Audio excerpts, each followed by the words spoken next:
Hey, welcome to Scratching the Surface. I'm Jarrett Fuller, and this is a podcast about curating and photography.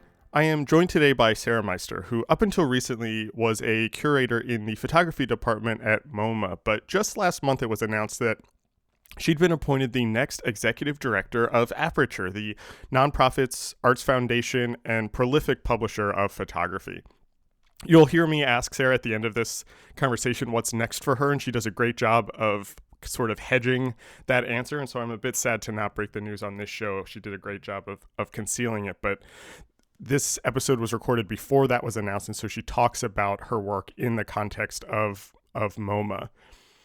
You know, as someone who spends a lot of time thinking about graphic design history, I often wonder how what we catalog, what we archive, and what we document to teach history tells a particular story about the profession and about the practitioners in the profession while leaving out so many others, leaving out an unknown amount of graphic design history.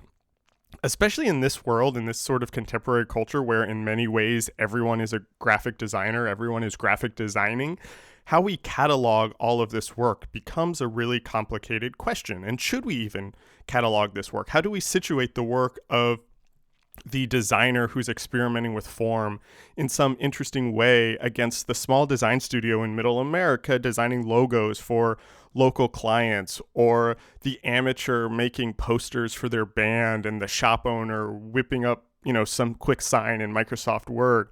All of this work is, of course, graphic design, but most of it will likely never be remembered, will be lost to history.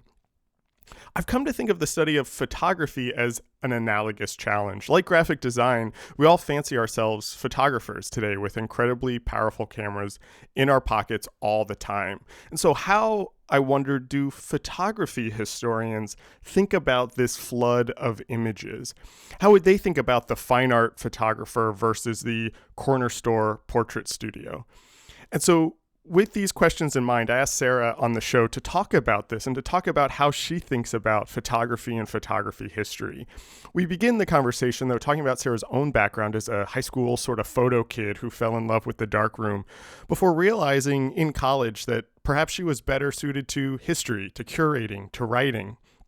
We also talk about how she and MoMA think about building a photography archive and how her job has changed over the last 10 years with the rise of smartphones, with increasingly powerful cameras and the popularity of photo sharing apps. Through it all, we talk about the power of history, the role of the curator in sorting through this mess of images, the lessons to be learned from the great photos from history, and the importance in thinking about formats and displaying work like this, whether that is a photograph or a piece of design. It's a fascinating conversation, and despite being a longtime photo enthusiast, it's a little bit outside of my usual subjects, but I think you'll find, as I did throughout this conversation, how many things those of us in design can learn from Sarah's work in photography. It's a really, really fun conversation. Don't forget, Scratching the Surface is made possible because of listener support. If you enjoy this show and want to help support it, you can become a member for $5 a month or $50 a year. These memberships truly help keep the show going. Members get an exclusive monthly newsletter that I think of as the director's commentary for the podcast. It includes reflections on the episodes, previews of upcoming episodes, and all sorts of other bonus content. If you want to help the show, if you want to see it continue, I hope you consider becoming a member. You can get all the details and sign up at scratchingthesurface.fm/members. Thanks again for listening, and here is my conversation with Sarah Meister.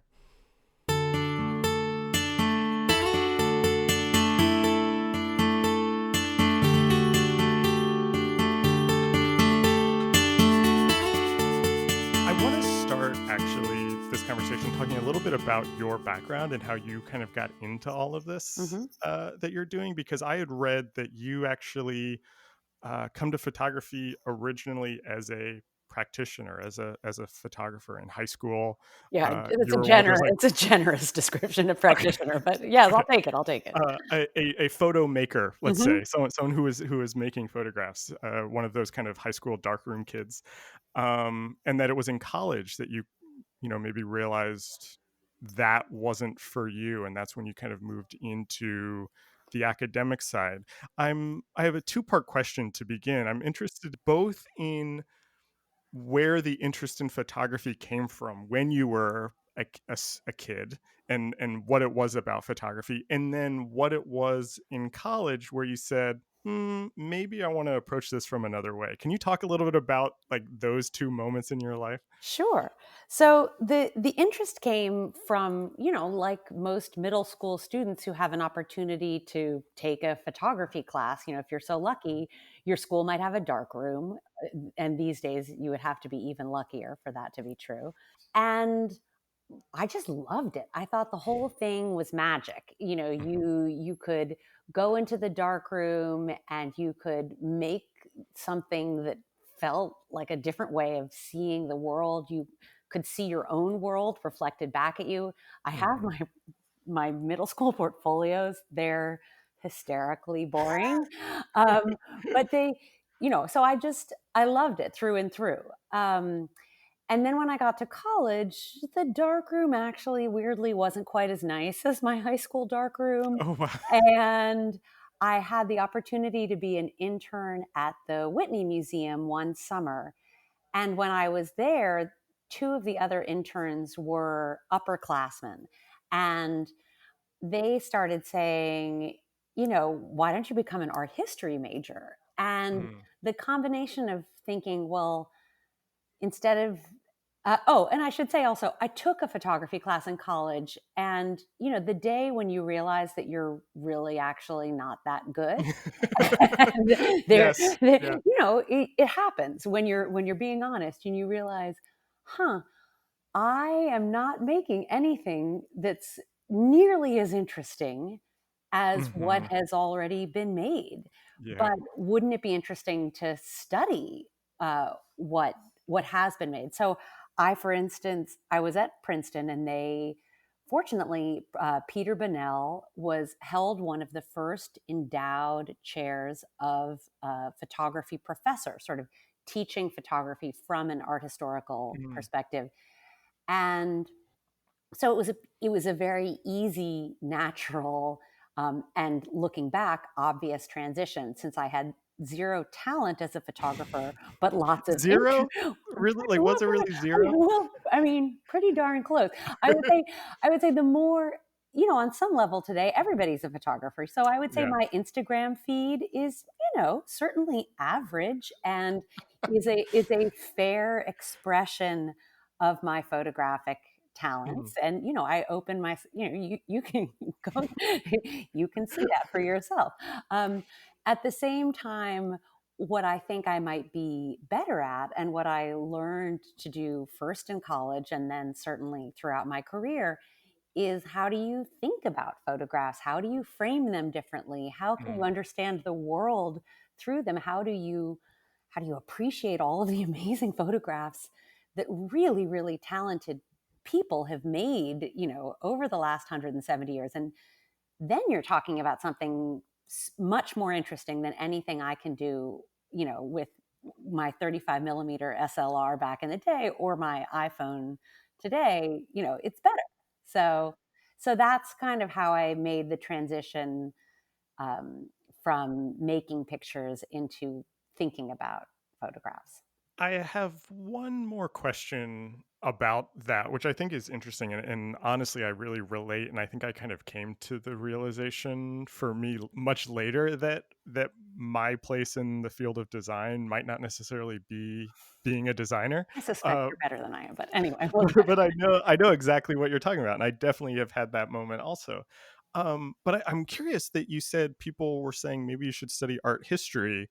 Where did that do you have a sense of why that was recommended to you? Did you have an interest in art history before? Were you writing? Where did that come from? I would say it was more, I had very tolerant parents who believed in a liberal arts education. And so I the see. idea that I would graduate from college with actually zero marketable skills was not terrifying to them.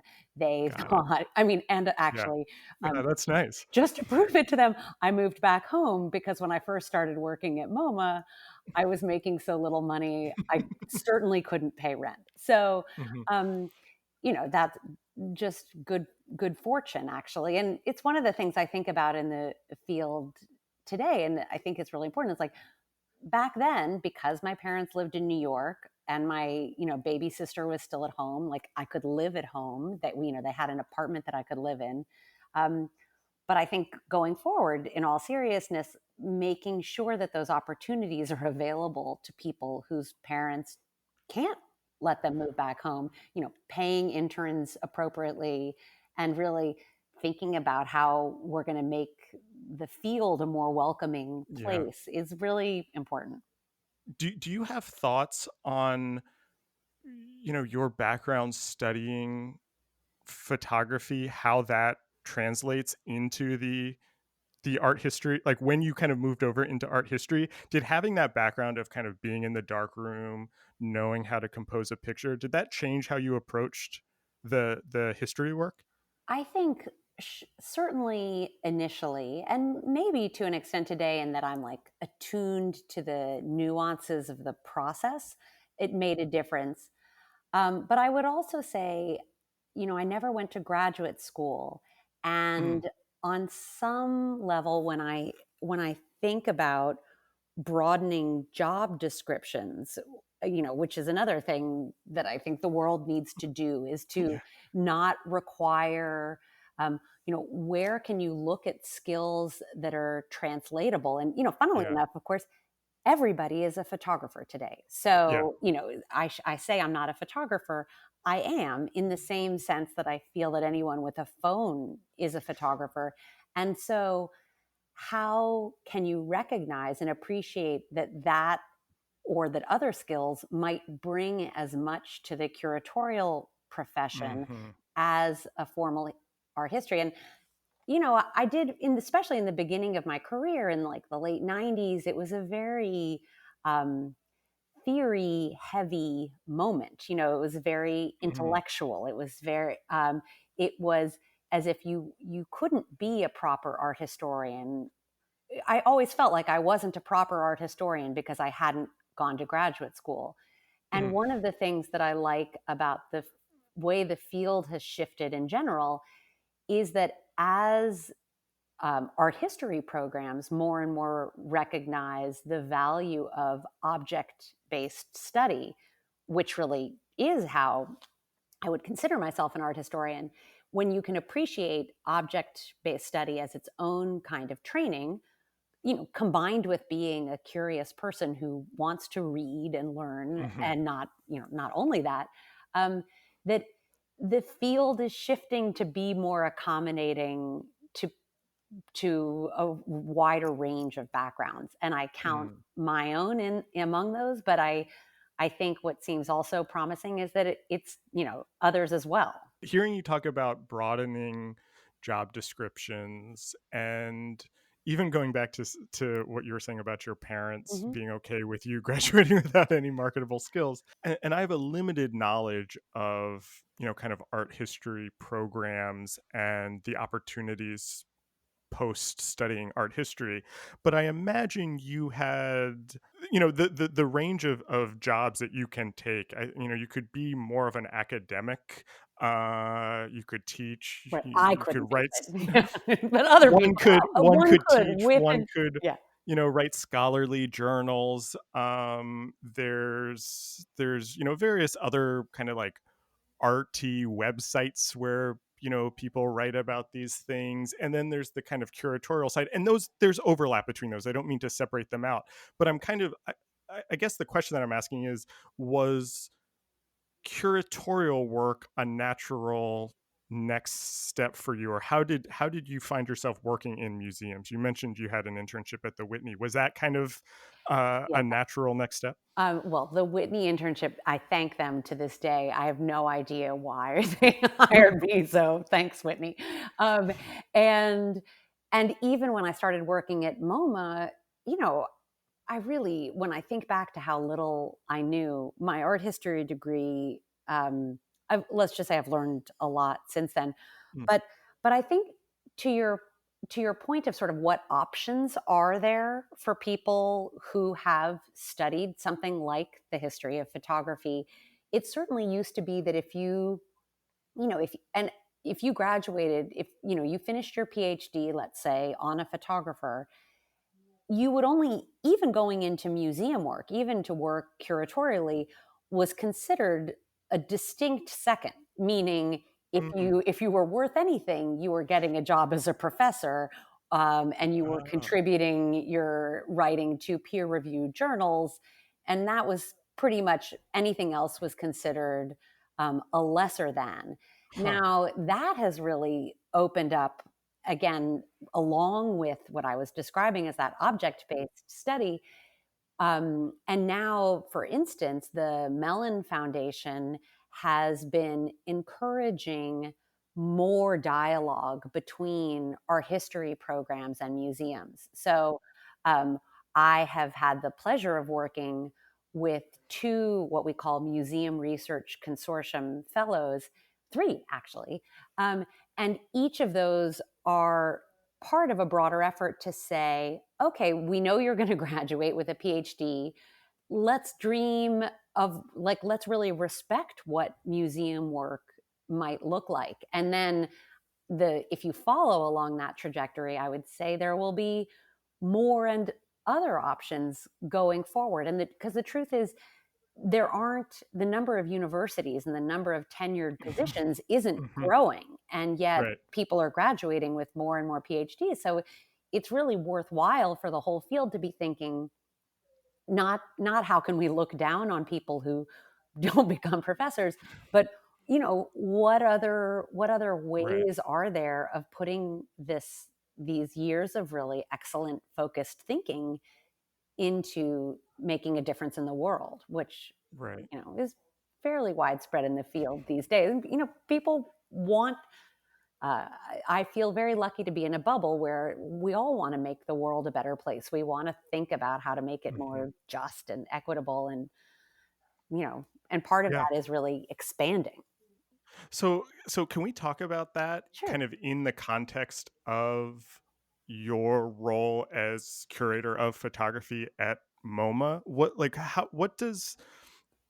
How does how does MoMA think about, I'm not asking you to speak for the whole Thank institution, you. but how Thank does MoMA think about photography? And then how do you think about, where photography fits into an institution like MoMA, and then MoMA's kind of role in the world Yeah. at large? Well, the fun thing is that I literally, today we are beginning printing a book that will come out this spring about Brazilian modernist Mm-hmm. photography, and in particular a group of amateur photographers who were active in Sao Paulo after the Second World War.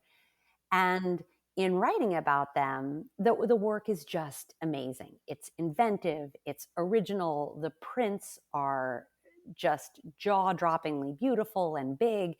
And then the question, and 10 years ago, I had never heard of a single photographer who's in the show. Mm, So, mm, how mhm. could somebody who's been in the field for so long have zero idea about the Fotocine Club at Bandeirantes? And how do I explain that today? Meaning, Right. what does that mean? So this project has been a great opportunity for me. Oh, and not to mention the fact that there were connections between this club and MoMA, even Mm. in Oh, the wow. late 1940s. There was a precocious filmmaker and photographer who was a member of the club, whose parents sent him to the United States in 1948 in an effort to dissuade him from marrying the woman that he loved, whom they disapproved of. And Mm. so they sent him abroad, and he visited Edward Weston in California, and he visited Edward Steichen in New York. And when he visited Steichen, he went back to Sao Paulo. He sent Steichen 7 examples of his work, out of, based on their conversation, that he hoped Steichen would find interesting. And apparently Steichen did, because he included them in 2 exhibitions at MoMA in Oh, 1951 wow. and in 1959. So there was, like, the wonderful promise of this connection. And then decades went by and just nothing else. The dictatorship um, occurred, starting in 1964 in Brazil. And it was like all of this just faded into complete obscurity. to the point where those art history books that I was reading as an undergraduate, no one mentions Brazilian post-war photography. Right. That's not in the story, Right. except if you live in Brazil. And so partly what got me thinking about this is like, how do we use these great pictures not just to sort of introduce them to a North American audience and to have everyone say, wow, they're so amazing, but how can we also have it say, like, what can this teach us about geographic bias, Mm, about what we've overlooked, and also, I would say, about the bias of the amateur? Is like, right. how can we bring, photography is so unruly. It's so everything. And I think part of the challenge has been like, if it's so everything, if it's so central, it's like a vitamin. You don't smell it or see it, but you know that you breathe it and it's everywhere around you. It's essential to life as you know it. And yet the challenge for people who have been tasked with, or who set the task for themselves of making sense of it, you set up these hierarchies of like, this is better than this. And Mhm, I mhm. myself have done this for my whole career. It's like, no, my job as a curator is to be a judge, to say, I think this is better than this, to help people kind of navigate the universe of these billions of images. And actually, what I'm now really coming to terms with is that this is one of the ways in which we create structural hierarchies that end up discounting or Mhm. excluding whole swaths of the history, that if we kept a more open mind and looked at the field more broadly, we might say, okay, maybe it's true that most amateur practices are uninteresting or imitative or cliched, but let's really look carefully and say, this one sure looks interesting, and what can that teach us? And Yeah. of sure, I feel the need to, the whole project is about trying to say, well, interesting to whom? And then Mm. acknowledging, well, interesting to me. You sort of have to implicate yourself a little bit in it. Right. This is so interesting to me to think about through the lens of graphic design, which Mhm. is, the field that I come from, because it's almost exactly the same, actually. And Mhm. I think you could make the argument that graphic design is like a vitamin, that it is just Yeah, like you it's true. can't escape graphic design. You Right. wake up and you look at Pick your up your phone. spoon. Right. Yeah, like that is design right away. And much like you were talking about the photo history that you studied in school was a very particular way. I think probably graphic design is very similar in that the graphic design history that I was taught, that am guilty of teaching sometimes, Mhm. is that it's like a kind of European thing that they Yeah. kind of develop grids and stuff, which is such a limited view of design history, which is probably similar to kind of how photography history historically has Mhm. been taught. And the other thing that strikes me is it's not just professional and amateur, which I don't think that's not exactly what you were saying, but it's not just, there's photography that's art and then there's photography that's not, but that there's these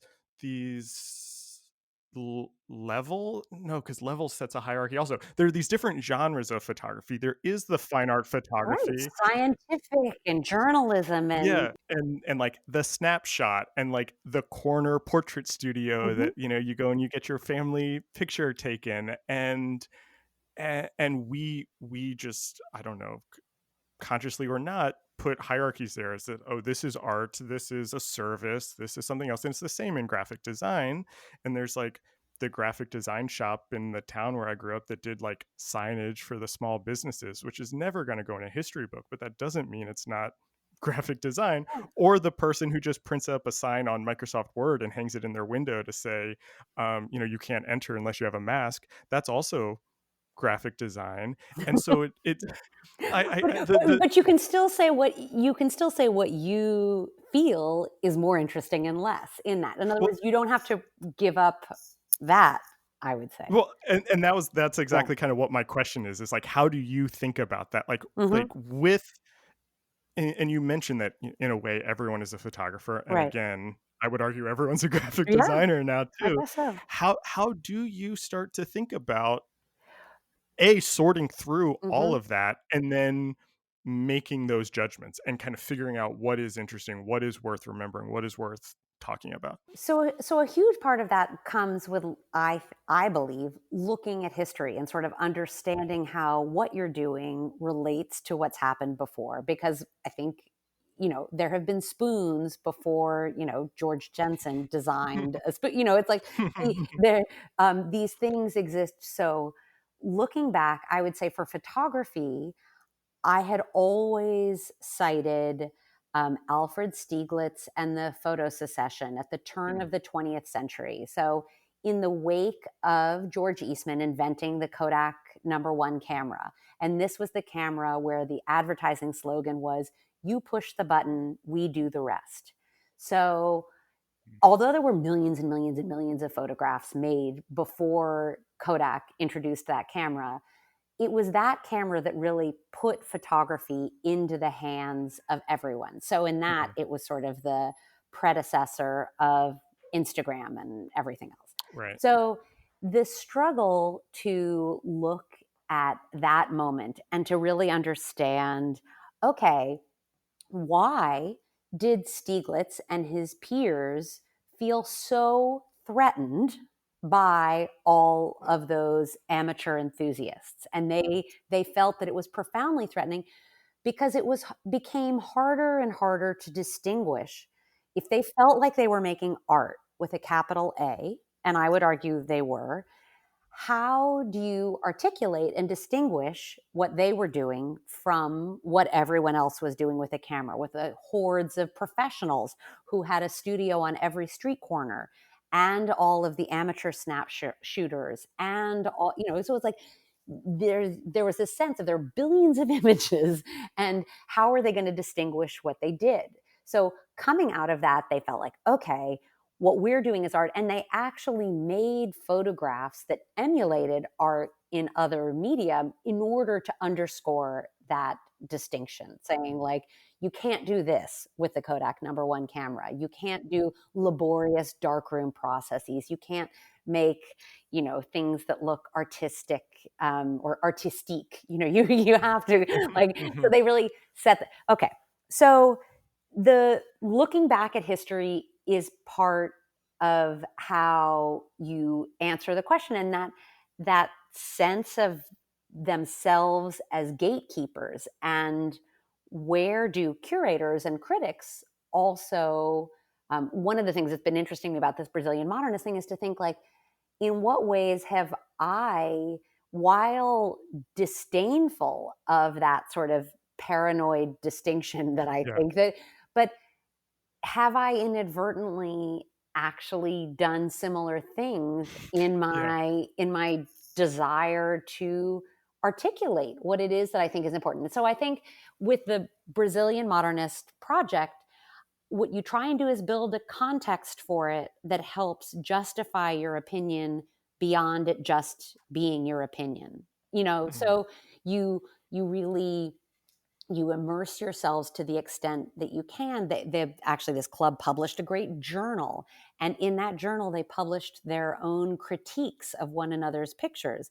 And whether you agree or disagree with them, and sometimes I did one, sometimes the other, the that opportunity to have a foil against which to measure your own judgment seems really valuable. So, my feeling is I've been doing a lot of soul searching of really thinking, okay, I do believe that it's my responsibility. I don't know, maybe that's the wrong word for it, but I believe that certain photographs are more interesting than others. Right. And I Right. believe that it's my job to try to not only articulate which ones, but also maybe to say why that matters. And, I've been fortunate to work with colleagues on an online course about photography.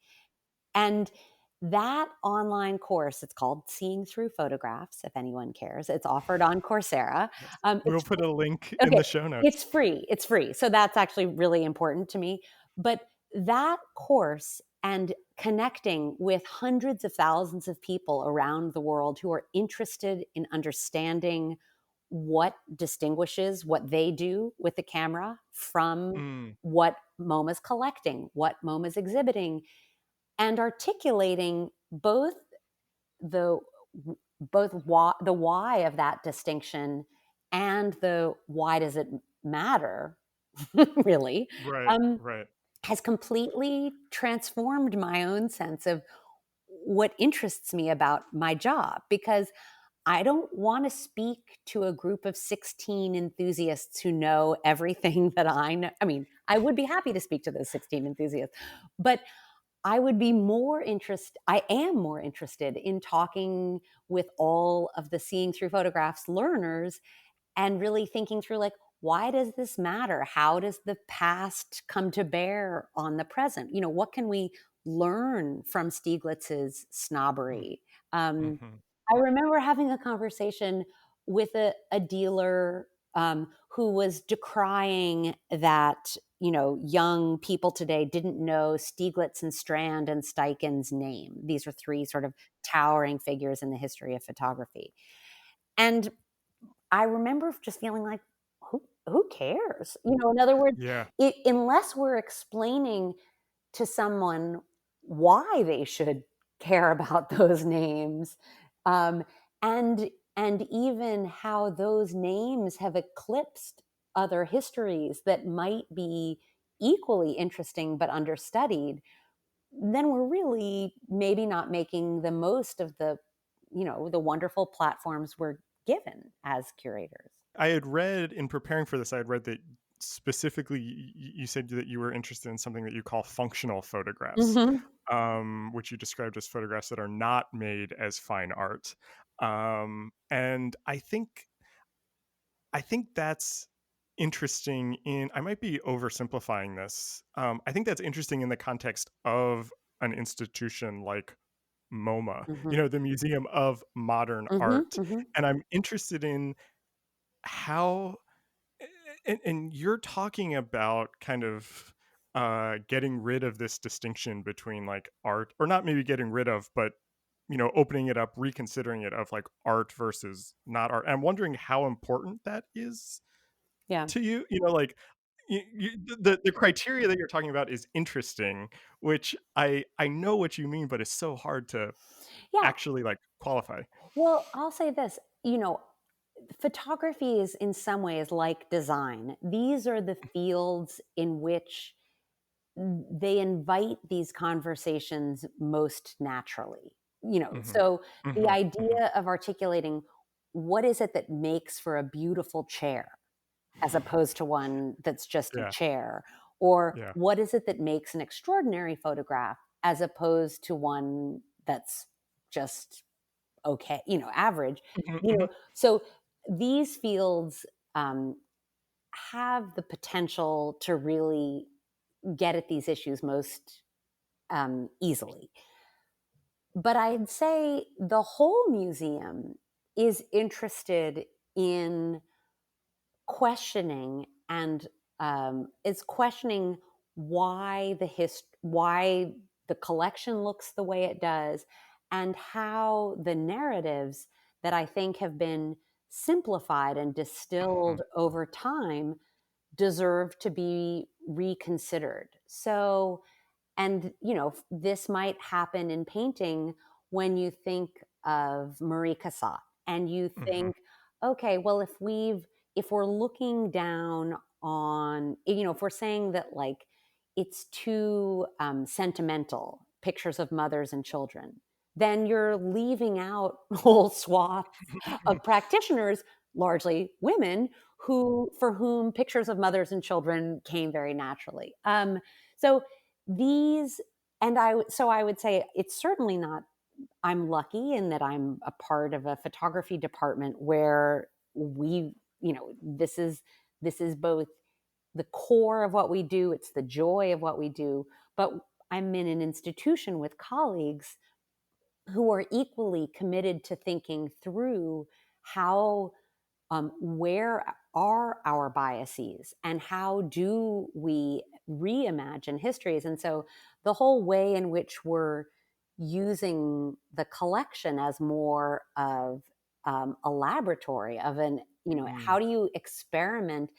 We're changing the collection galleries now much more frequently than we ever did. We're integrating media so that all of these conversations and all of these new ways of thinking are are happening alongside one another. And the hope is that when you walk into the first gallery on the fifth floor, before you even get to Starry Night, if you look to your right, you see photography and film. And that implicit understanding of the contemporaneity of these things. In other words, Starry Night was painted the same year that the Kodak #1 camera was introduced. So you don't need a dissertation. That's an invitation for a visitor to think, wow, these things are next to each other. And we hope that makes people think, what does that mean? How did photography change the way Mhm. painters felt what they were supposed to do? And I'd go even one step further, which is that first gallery is filled with names, Cezanne, Rousseau, Van Gogh. And then you go to the next gallery with the photography and film, and I would say for 98% of our audiences, they probably don't know the name of a single person Mm. whose work is on view. And in fact, of course, a significant number of those are anonymous or unknown anyway. But so Mm. what does that signal to a viewer? How can that Right. help encourage a sense of curiosity? In other words, and not just a going through and checking off a greatest hits. But if you know that you're being asked to pay attention to things that are unfamiliar to you, is that not only a skill that helps you as you walk through the rest of the collection galleries, paying attention to an artist whose name you may not know, but in my fantasy world, that's also a skill in life. Yeah. How do you approach something that's unfamiliar with a sense of openness and not requiring recognition as the Mm. before you're interested?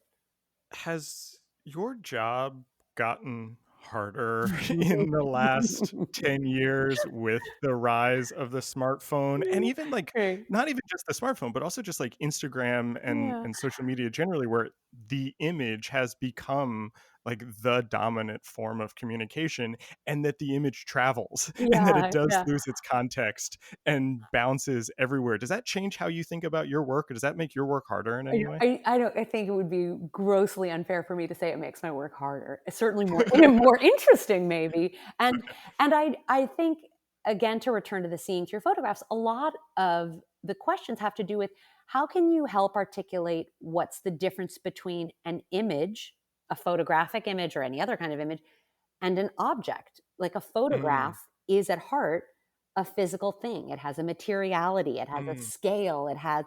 Um, it is something that the museum has historically collected and displayed, although even that is more complicated than I'm making it seem. But in my mind, photography can be like the gateway drug for what makes everything more interesting. So no, not harder, but I do think it makes it more urgent in that what mm, people are looking for now, because it in the same way that Stieglitz felt overwhelmed by all of the images that were being created at the turn of the 20th century, that's a widespread feeling today. And so mhm, to the extent that you can catalyze the privilege of having thought about these things a lot in a way that helps people approach their Instagram feed or anything else, that's fun. That's not, yeah. right, right. I'm not, and I should say that another thing that I've been working on at the museum recently is an installation of work by a Life magazine photographer named Gordon Parks. Or do Yeah. you want to say it first? No, you were this is exactly what my next question was gonna be, actually. Oh, It's good. so funny that Good. you just said that, 'cause I was thinking about parks as you were talking about that last answer, and because I was thinking about it in the context of the image versus the object that you were Yeah, just saying, actually, exactly. and I was kind of curious about the boundaries of those 2 Mhm. things and what actually is the object versus the image, and I was thinking about it in the context of Gordon Parks, who was shooting photos for Life magazine, and the the question that I was going to ask is like, is Life magazine the object there? Like, what Right. happens when you take the photograph out of the context that it was in and put it in another context, and how do you kind of think about that? So I don't know, that might not have been what No, you were no, going to no, say about no. Gordon Parks, but That's exactly it. It's so one, it's that first of all, somebody who's doing what is honestly called work for hire.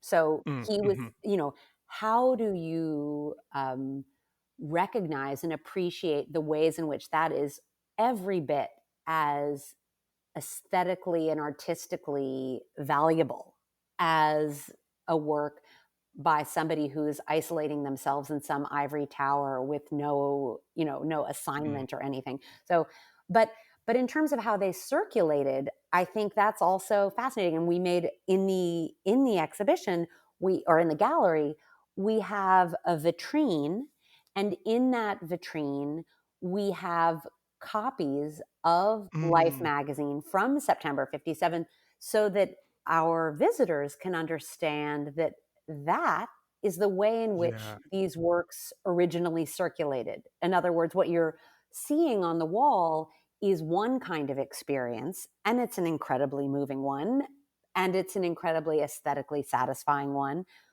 But if you really want to understand in 1957, the only way in which people would have been able to see these works right, were if you worked at Life magazine, you might have seen his original little slides that he sent in. Um, but if you look in this vitrine, this is what millions and millions of people would have seen. And we also have this wonderful instance where one is on view now and one will go on view in a while when we have to do a conservation swap because photographs are light sensitive. But we have an early gelatin silver print made from the color slide. And that's because it was prohibitively expensive to have. mm, So when Parks, outside of the magazine, when Parks was printing these pictures in the late 50s or maybe early 60s, he was printing them in black and white. And when you look at the pictures, of course, they're so cinematic. They've got all these extraordinary jewel-like tones. And yet, for Parks, when he was making a print for exhibition, early on, he's mm. making a black and white one. And so I also love when you can bring the economy of all of this into the story because and these are and again, I'm not my colleagues are just as committed to telling these stories that complicate how we think about history. I mean, I could talk about Gordon Parks for another hour. I mean, he's like a personal hero of mine. I think that the context here is really interesting, kind of thinking about the original context for the images and kind of telling that story. And again, this strikes me as a really strong parallel to graphic design, and honestly why so many graphic design exhibitions always just feel so like because it's like this work, whether it's a poster or a sign or a logo or a banner or something, is meant to be in the world, and when you take it Mhm. out of the world and put it into to the museum, you lose something. And I imagine that that's similar to photography, whether that's something that's going in Life magazine, or you wrote earlier this summer a great piece about photo books, which is kind of my ideal way to consume photography is the photo book. You're in But good then company. Right. versus the show versus an exhibition versus your Instagram Mhm. feed. Um, how? how important is it to kind of tell the story of the context and maybe even of the technology that Yeah. allows for the context, and where does that fit into the kind of telling of the stories you are telling in an exhibition? Well, I would say to begin with, it's it's thinking about, what's the goal? So if your goal is to be making a great photo book, then you have certain principles in mind. Scale is not a Mhm, mhm, concern, or but you want to be thinking a lot about sequence. You want to be thinking about mhm. that particular materiality of a printed page. Um, but when you're thinking about an exhibition, it's a really different thing. And so last year I had the privilege of working on a Dorothea Lange project called Mhm. Dorothea Lange Words and Pictures, and it was a book and an exhibition. And you almost go through two different sets of two different thought processes. One is what would make this a compelling book, and Mm. then a separate, completely, I mean, weirdly, yes, actually almost completely different thing is what would make this interesting for a visitor to walk through as an exhibition. And oh, and then, then of course the pandemic hit, and we Mhm. thought through a third thing of like, well, how do you translate either one of those into a virtual experience? And what Right. does that mean? And when you're fortunate to work with people, I get to work with our publications department and designers and editors on that.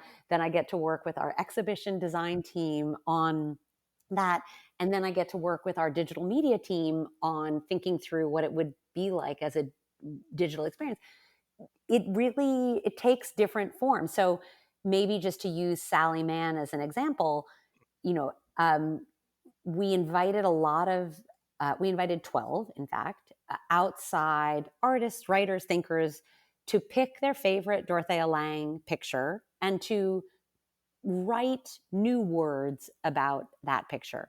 And I thought Mm. for sure I knew which one Sally Mann was going to pick, and she picked a totally different one. Mm. And her words about that picture, what she saw in it and how she conveyed what she saw through words, were unbelievable in the book. Like it was. And so in the exhibition, initially we were like, well, so let's just put the words of these authors and writers on the wall Mm. next to the picture. And we realized that in fact, that's that's really an experience that's meant to be kind of held in your hands as a book. It's terrible and boring if you ask people to go through an exhibition, and my worst nightmare is that somebody goes through an exhibition and they don't even look at the pictures, they just read the words. So how do you tease these things apart? And that's, then we thought of an audio guide. And Sally didn't do the audio guide, but she did agree to have a conversation about Lang and her own work that was part of what we called a virtual view of the exhibition. And it's sort of like different inroads in. So my feeling is you just have to remember that nobody wants to see a book as an exhibition, and you can't take that experience of an exhibition and make it a book. But if you try to sort of think through, well, how would you make it interesting? Start with yourself and then hope that others might feel the same way. You're probably onto something, but it's not the same thing. And that's, I guess, a little bit like why I think it matters what scale a photographer decides to print something at. Yes. That it is, whether it's this tiny little intimate Irina Roskovsky jewel-like experience, or standing in front of an Andreas Gursky, and that, what that presence means. These are important to attend to. And fortunately, people who work at museums spend a lot of time thinking about Mhm. thinking about these things. Does that I have one more question just Sure. about that. because I do think it's interesting. In a way, it's kind of like a smaller version of what we were talking about with social media, where these images just bounce around, and there is no kind of uh, fixed size or these Hmm. things can just change. And even thinking about Gordon Parks and Life magazine, that that the magazine was a particular size, and you're showing the actual magazine in the exhibition, but then when somebody views that online, they are not seeing that. Do you think about those kind of levels of remove of where the object sits, and then the like how far away from that you can get? Do you know what I mean? Yeah, no, it's very important because at a minimum, you want people to be conscious of this, meaning you, um, again, sorry to keep going back to this Brazilian modernist project, but it's fresh on my mind. But when you get to it, there was this little magazine that they published, and we have an illustrated chronology at the back of the book. And the production manager and the graphic designer, they were like, "Oh, the pictures are, they're just not great quality." And my feeling was like, don't worry. You want people to be able to feel how intimate and inexpensive that journal was. So it's not about pretending that it was this beautiful, hyper clear, large format image, meaning the little text figures. Um, at the same time, you do want the plates, the actual prints that they made that we're exhibiting to read beautifully and with clarity and with, force and presence. And so it's like you people don't think about this a lot, but it's our job to think about it so that intuitively when you approach something, it may, something, I mean, and actually with Parks, it's an interesting thing because even though they circulated in the magazine and that was sort of their original form, what Parks made were these beautiful color slides. And so Mm, right. what the modern prints allow you to do is to appreciate in a way that really transcends that original historical form, where what is his artistry, what is his contribution, why is it, that he is able, by making these extraordinary photographs, to make people pause for long enough to think and reflect about what they are of and why they matter. And that's something that, you know inarguably is, well, I don't know, isn't it inarguably a word? Anyway, that without a doubt, is that a word? Without a doubt, when you're looking at the pages of Life magazine, you're losing something of what Parks actually made. And so recuperating that for audiences, whether it's in the book or in the exhibition, is really important. What's so I mean, you mentioned the Gordon Parks exhibition is going on now. You mentioned the Brazilian modernist photography exhibition that's opening soon. What's next for you? What other projects are down the line that you're allowed to talk about, or that you're excited about? Well, I think I might take a little vacation. No, Nice. we the the truth is a lot of our attention as curators going forward across the institution is to focus on the collection galleries, to think about what we're doing in them, what are other parts of the collection that deserve to be elevated and looked at in different ways, and how can we use the collection galleries to tell these stories that bring forward not only the sort of strengths of the history, but maybe even the absences from it. So we have weekly, no, biweekly meetings where we dream about that with curators Mm, across all the departments. And it's a little bit of a beast, it's like yeah. you set yourself a goal of having each one of these collection gallery, and each one really is kind of an exhibition, meaning it has a thesis and an argument, and that argument is carried forward through work from the collection. And it takes each one of those is a lot of fun, but challenging work.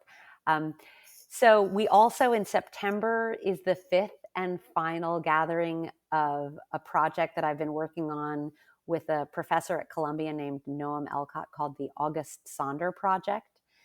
And again, that is thinking of a historical project, but why it matters today, what August Sonder's legacy can teach us about thinking through actually a lot of the things that you and I have been talking about. So that's coming up. Very excited about that. But I think also, the pandemic and everything is also forcing us to be more disciplined about, how do we make, we will be doing less, doing fewer acquisitions, but we want the impact of those and the meaning of them to be undiminished. Our commitment to collecting contemporary art and our commitment to showing the collection, isn't changed. So I think it's a nice, almost maybe a reset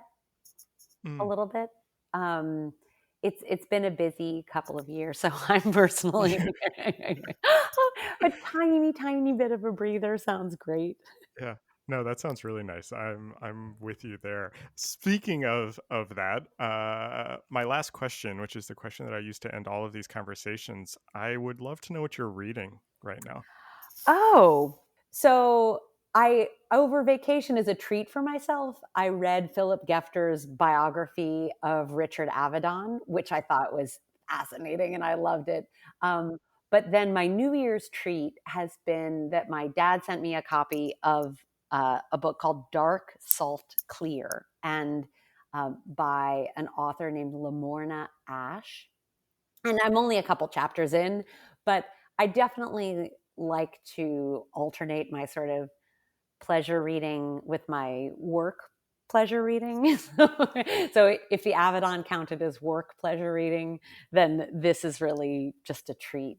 Nothing like falling into a novel for a little while. I love it. I'm going to add it to my list. Okay, good. Sarah, this was such an interesting conversation for Thank me. I you. loved this so much. Thanks for being on the podcast. I'm really thrilled to speak with you, and I definitely agree that in their ubiquity, we have design and photography have more in common than people might think. So yes. If anyone takes anything from this episode, that is a great thing to take away. Maybe something else too, but we won't with any luck.